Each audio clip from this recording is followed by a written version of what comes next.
जवानी की आग। मीता को घर के काम से फुर्सत ही नहीं मिलती थी। घर में सबसे बड़ी बेटी होने की वजह से वह घर का सारा काम संभालती। उसकी माँ अधिकतर नानी के घर जाकर रहती। मीता लापरवाह सी अपने काम में व्यस्त रहती। अक्सर उसका मौसा रंजीत उनके घर आता और उससे हमदर्दी जताता। रंजीत सरकारी विभाग में इंजीनियर था और उसके पास अनाप शनाप काफी पैसा था। वह इश्कबाज था और लड़कियों पर अक्सर दिल खोलकर पैसा उड़ाता था। मीता के लिए भी वह कभी साड़ी तो कभी मेकअप का सामान लाकर देता रहता। मीता को घर में इस सामान के बारे में कोई पूछता भी नहीं था कि उसके पास ये सब कहाँ से आ रहा है। उसके पिता पैतृक संपत्ति के हिस्से की बाट जोह रहे थे। छोटी बेटियों पर वे ध्यान देते, लेकिन घर की बड़ी लड़की मीता जैसे घर की काम वाली ही मानी जाती। उसे सिर्फ काम करने के लिए कहा जाता। छोटी बहनें इधर उधर मटर गश्ती करती रहती, पर मीता घर के कामों में ही उलझी रहती। माँ को तो अपने मायके से ही लगाव था, इसलिए वे तो अधिकतर मायके में ही रहती। मीता ही घर चला रही थी। मौसा रंजीत के लिए यह सुनहरा मौका था। वह जब तब आकर मीता से पराठे बनाने को कहता, कभी ऑमलेट बनवाता। सामान वह खुद ही लेकर आता। अक्सर वह मीता के आसपास ही मंडराता रहता।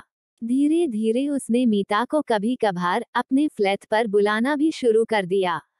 अक्सर जब मीता की मौसी कहीं बाहर गई होती, तो वह मीता को अपने फ्लैट पर बुला लेता और उसके साथ मौज मस्ती करता।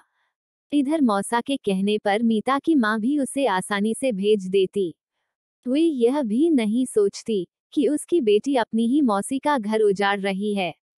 बस इसी तरह मीता अपनी मौसी की सौत बनकर अपने मौसा के साथ अपनी उभरती जवानी की आग बुझाती। मौसा अपनी हवस पूरी करता और मीता अपने भीतर की आग को मौसा के आगोश में आकर शांत करती। अंत में हुआ यह कि मीता को दिन चढ़ गए। यह देखकर मीता की माँ के होश उड़ गए।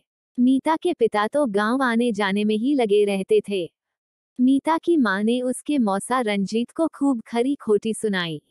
इसके एवज में उसने मीता के मौसा से मोटी रकम ऐंठ ली। अब मीता के कुंवारेपन के गर्भ के लिए इधर उधर डॉक्टर की खोज हुई।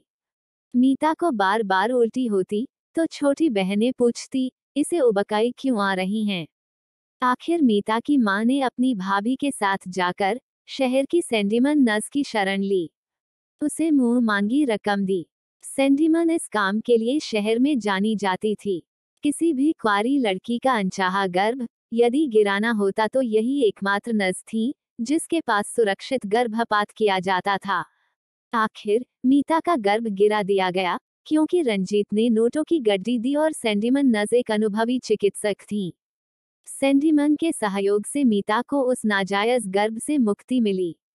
वो अब दोबारा अपने मौसा के संग गुलछर्रे उड़ाने को आजाद थी, लेकिन इस बार नज ने उसे बताया कि वह गर्भ निरोधक इस्तेमाल करे।